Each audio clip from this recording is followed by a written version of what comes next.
ಚಿಂತಾಮಣಿ ಧ್ವನಿಗೆ ಸ್ವಾಗತ.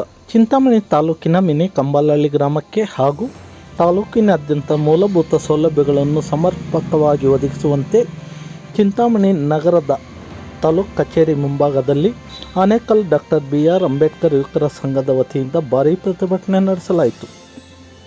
ಈ ಪ್ರತಿಭಟನೆಯಲ್ಲಿ ಉದ್ದೇಶಿಸಿ ಮಾತನಾಡಿದ ಆನೇಕಲ್ ಡಾಕ್ಟರ್ BR ಅಂಬೇಡ್ಕರ್ ಯುವಕರ ಸಂಘದ ರಾಜ್ಯಾಧ್ಯಕ್ಷರಾದ ಮರಸೂರು ಡಾಕ್ಟರ್ M ಕೃಷ್ಣಪ್ಪನವರು ಮಾತನಾಡಿ, ಚಿಂತಾಮಣಿ ತಾಲೂಕಿನ ಕಂಬಾಲಹಳ್ಳಿಯಲ್ಲಿ 23 ವರ್ಷಗಳ ಹಿಂದೆ ನಡೆದ ನರಮೇಧದ ಘಟನೆಯು ಇಡೀ ದೇಶವೇ ಬೆಚ್ಚಿ ಬೀಳಿಸುವಂತೆ ಮಾಡಿದ್ದು ವಾಸ್ತವಕ್ಕೆ ಹಿಡಿದ ಕೈಕನ್ನಡಿಯಾಗಿದೆ.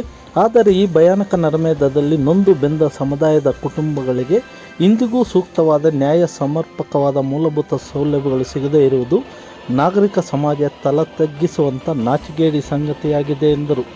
ಆದ್ದರಿಂದ ಚಿಂತಾಮಣಿ ತಾಲೂಕಿನಾದ್ಯಂತ ವಿಶೇಷ ಒತ್ತು ನೀಡುವ ಮೂಲಕ ಶೀಘ್ರವಾಗಿ ಮೂಲಭೂತ ಸೌಲಭ್ಯಗಳು ಕಲ್ಪಿಸಿಕೊಡಬೇಕೆಂದು ಚಿಂತಾಮಣಿ ತಾಲೂಕಿನ ದಂಡಾಧಿಕಾರಿಗಳಾದ ಸುದರ್ಶನ್ ಯಾದವ್ ಅವರಿಗೆ ಮನವಿ ಪತ್ರ ಸಲ್ಲಿಸಿದರು.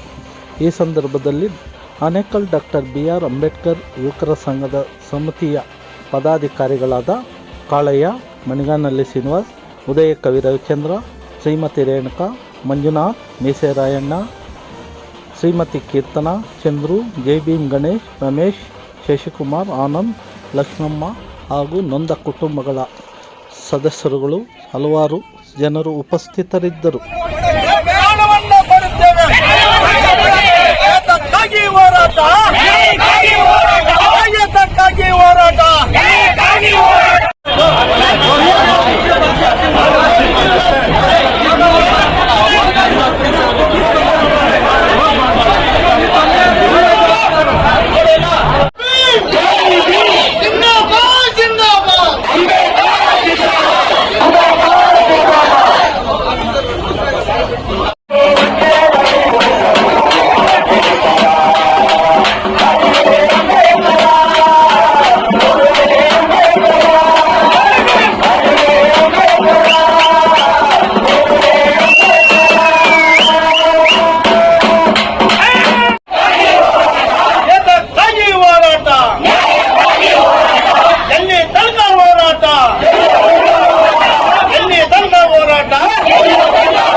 ಏನು ನಮ್ಮ ಚಿಕ್ಕಬಳ್ಳಾಪುರ ಜಿಲ್ಲೆ ಚಿಂತಾಮಣಿ ತಾಲೂಕಿನ ಕಂಬಾಲಹಳ್ಳಿಯಲ್ಲಿ 2000ನೇ ಇಸ್ವಿಯಲ್ಲಿ ಭಾರತ ದೇಶದ ಒಂದು ಚರಿತ್ರೆಯಲ್ಲಿ ನಾವು ಎಂದೆಂದೂ ಕೂಡ ಮರೆಯಲಾಗದಂತಹ ಒಂದು ಘೋರ ಘಟನೆ ನಮ್ಮ ಚಿಂತಾಮಣಿ ತಾಲೂಕಿನಲ್ಲಿ ನಡೆಯುತ್ತೆ ಬಂಧುಗಳೇ.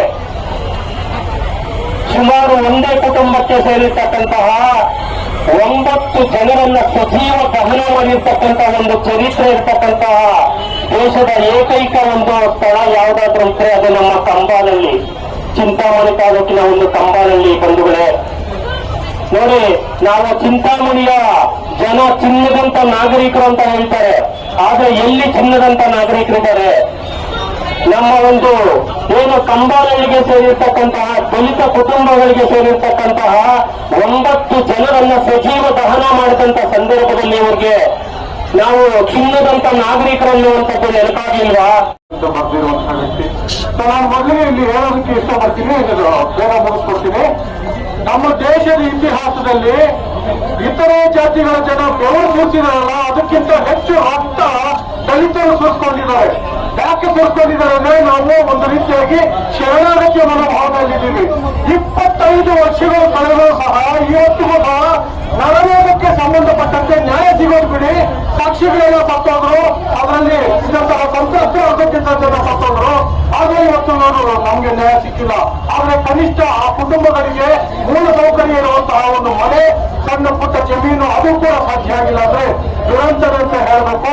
ಅದು ನಮ್ಮ ಹೇಳಿತನವೋ, ನಮ್ಮ ಕೈಲಾಗತನವೋ ಅಥವಾ ಇತರ ಪ್ರತಿಭಟನೆಗಳನ್ನ ನಾವು ನಿರಂತರವಾಗಿ ಮಾಡ್ಕೊಂಡು ಬರ್ತಾನೆ ಇದ್ದೀವಿ. ಆದ್ರೆ ಯಾವತ್ತೂ ಕೂಡ ನಾವು ಗೆದ್ದಿದ್ದೀವಿ ಅಂತ ಹೇಳಿಕೊಳ್ಳೋದಕ್ಕೆ ಅದರಲ್ಲಿ ವಿಶೇಷವಾಗಿ ಕಂಬಾಲಹಳ್ಳಿಯಂತಹ 9 ಜನರನ್ನ ಸಜೀವವಾಗಿ ಕೊಂದಂತಹ ಒಂದು ಘಟನೆಗೆ ನ್ಯಾಯ ಒದಗಿಸಿಕೊಳ್ಳೋದಕ್ಕೆ ಸರ್ಕಾರಿಗಳಿಗೂ ಸಾಧ್ಯ ಆಗಲಿಲ್ಲ, ಸಂಘಟನೆಗಳಿಗೂ ಸಾಧ್ಯ ಆಗಲಿಲ್ಲ. ನಾವು ಕಿರ್ಚಾಡ್ಕೊಂಡು ಅರ್ಚಾಡ್ಕೊಂಡು ಬೀದಿಗಳಲ್ಲಿ ಈ ರೀತಿಯಾಗಿ ಬಂದು ಕೂತ್ಕೊಂಡು ಅರ್ಚಬೇಕಾಗುತ್ತೆ. ನ್ಯಾಯ ಕೊಡಿ ಅಂತ ಪ್ರಜಾಪ್ರಭುತ್ವದಲ್ಲಿ ಬದುಕಿದ್ದೀವಿ ಅನ್ನುವಂತಹ ಒಂದೇ ಕಾರಣಕ್ಕೆ ನಾವು ಇಷ್ಟೆಲ್ಲ ನೋವುಗಳನ್ನ ಸಹಿಸಿಕೊಳ್ತಿದ್ರು ಕೂಡ ನಾವು ನ್ಯಾಯ ಅನ್ನೋದು ದೊರಕ್ತಾನೆ ಇಲ್ಲ. ಸೊ ಹಾಗಾಗಿ ದಯವಿಟ್ಟು ಇಲ್ಲಿರುವಂತಹ ಅಧಿಕಾರಿಗಳು